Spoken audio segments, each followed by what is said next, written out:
Hey guys, Randy here, the REI Rockstar, and today I want to do a live call with a seller. I just recently got a lead from, I think it came through like on a Google Voice line or something. More than likely came from our website since we're on the Google My Business out there. And I just want to call the lead and have you guys, listen to how I take a lead down. Typically our team contacts them, goes through all the information, and I really never have to see it until it's under contract. But for this training, I just want to show you guys how I do it. So let's have a look here.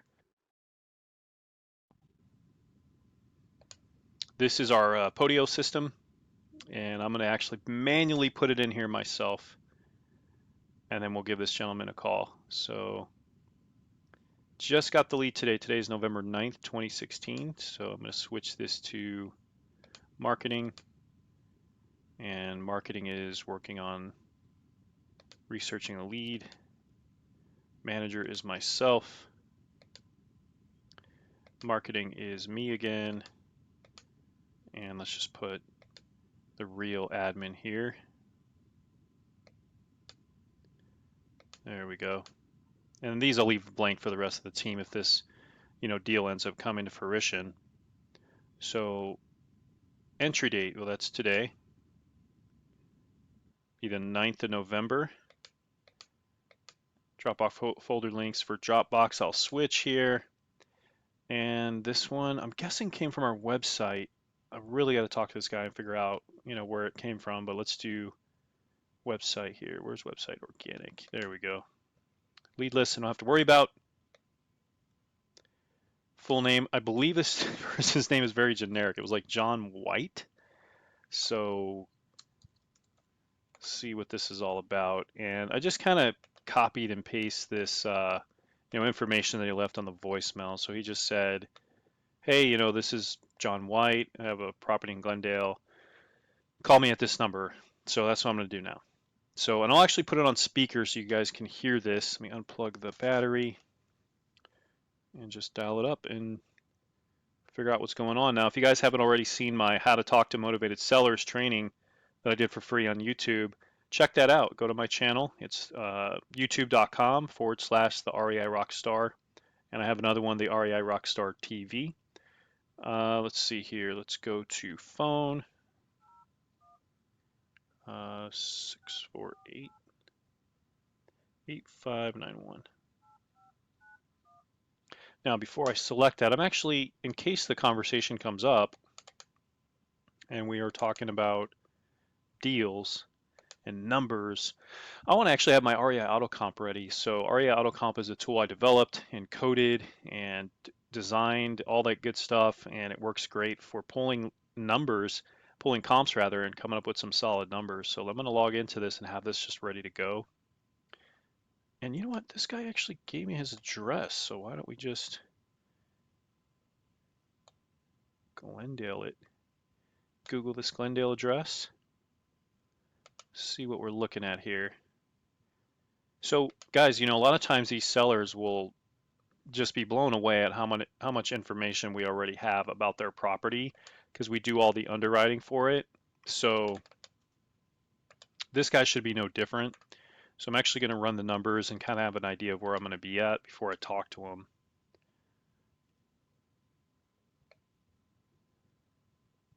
Now he mentioned it was vacant, I believe. So let me get logged into my software here. So settings, and I believe I remember my password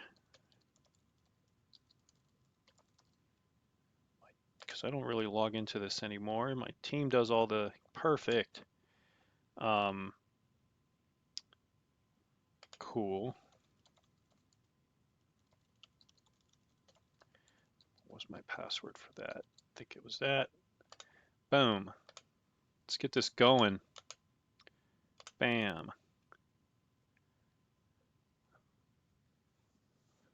All right, awesome. That's got to be at least a 3.2. Asking price dollar, one story. Now let's confirm that before we search it here. It's on, oh, it looks like it's on the MLS. 80 grand. Oh, this course it doesn't have any bedroom on it, so we got to find out. I'll probably ask the seller if I can't find it. I don't want to spend too much time doing research. A lot of times if you just paste the address and add the word bedroom or bed. It'll actually come up. Bed 3. So that's his neighbor. Let's do this. The Zillow should come up.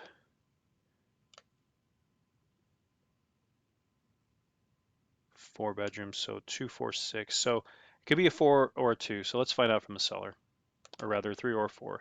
So let's give this gentleman a call.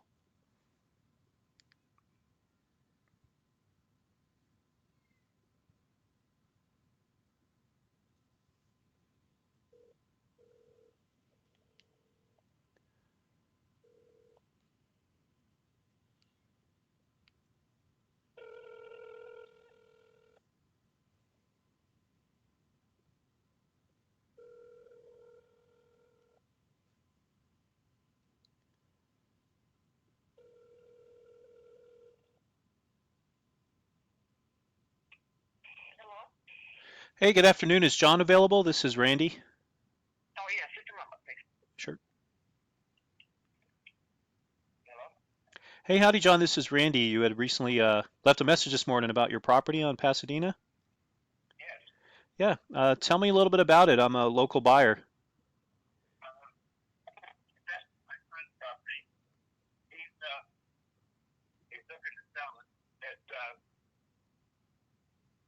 It's got a couple of windows broken out and sliding glass door and back and it's all Oh, wow. pretty good space. He's just trying to figure out if he could fix it up and try to talk to a real estate or just have it type of thing. So we wanted to get a bid on it. Yeah, that's definitely what I do. Do you know if he's listed the property at all, or is it off market currently? No, it's not currently on the market. Cool. Yeah, I just want to be clear about that because I don't want to list it. I'm not a realtor. I just want to make an offer on it. That'd be awesome. You mentioned it had some damage on the windows, so I'm guessing that's vandalism. Yeah. Oh, gotcha.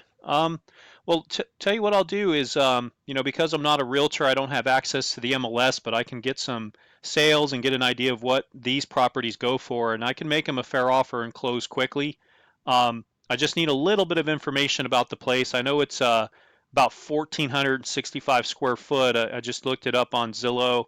It was built in the mid 90s. Is that about right? Like 95? Yeah. It's got three bedrooms, two baths, has an office, and dining kitchen and break room, kind of all in one. It's kind of full plan. It has a pool. That I haven't seen a pool lately, but before all this happened, it was a good state. I don't know about now. Tell me a little bit about that. Why was it vacant? Does he live elsewhere or did he go into foreclosure? Was it like a bad tenant? Well, no, he wasn't rented out. He had some problems and moved up to Utah for a little while. That's state. So he had to handle some personal things and then couldn't really keep up on the property. That's terrible. Yeah. Does he have an idea of what he, thinks the property might be worth or what he's asking for it, considering the repairs and everything? You know what? I'm sure he does. He's not with us.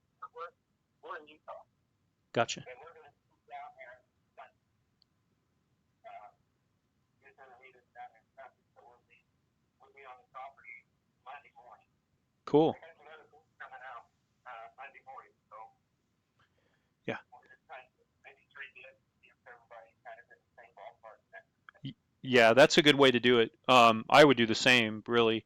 But yeah, that's a fair way to do it. I think probably that'll give us an opportunity to look at it. Even without seeing it, I should have a pretty good idea once my cousin gets back to me. She'll go ahead and find out about what they sell for.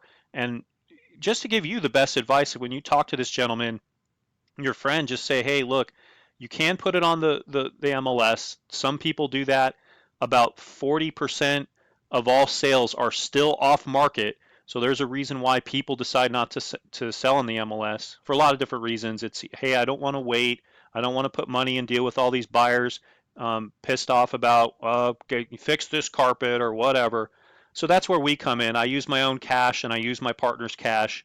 And we just come in and close it and you're done. You get the cash at title. But I think the big takeaway, if you can, you'll be a little liaison for us, is just make the point to him that the offers he's going to get from us as investors, plus the other folks that he prices out with, are net offers. Net offer means he will not have to pay with any closing cost and any type of repairs. That's all our responsibility. We're the ones that are going to take it down and fix it all up, and then we'll deal with putting it on the market. So just kind of keep that in mind. The reason I paint that picture always is that it does seem sometimes that investors can sometimes get a bad rap in terms of, well, are they making me a good offer or lowball offer? But you always have to remember we're going to take care of all closing costs, and that offer to him is all net. So when he goes to title, whatever amount he signs, well, that's about what he'll get at title minus his county taxes. That's it. If he gets $100,000, then he's going to get 99,300 and whatever minus his taxes. So that's the most important thing. Other than that, it's a real offer, and we can get it closed. Um, did you have any questions or concerns about it, or is it pretty clear? Yeah, I understand how that works. We just don't know what, I'm not familiar with that market down there. Not, not sure what it's worth. I can tell you that just by looking at some of the sales, of course, there's 50 different websites you can go to, but just by looking at some of the things that are out there, there's some sales at let's see here. We're off of Pasadena. There's an Oregon property.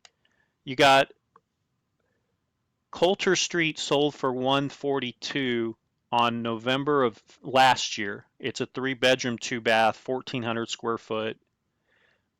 Denton Lane sold for 130, and that's pretty average condition. A little bigger square footage though, 1,800 square foot. And Pasadena Avenue, one right on his block at 10105 Pasadena, that sold for 145, 600. So I'm always honest and upfront, man. Those are real sales. You can Google it, look up Coulter Street, Denton Lane, Pasadena Avenue. That's what an appraiser would look at if they had to, give a bank loan to a buyer.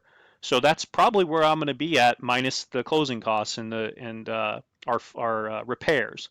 So let's imagine repairs are 20 grand. Well, then you're going to get 105. Something it's simple as that. I just look at what it's worth, take out the repairs, and that's the offer. Nice and clean. And then of course I'll put in 20 grand into it and put it back on the market for 155 or 160. Yeah.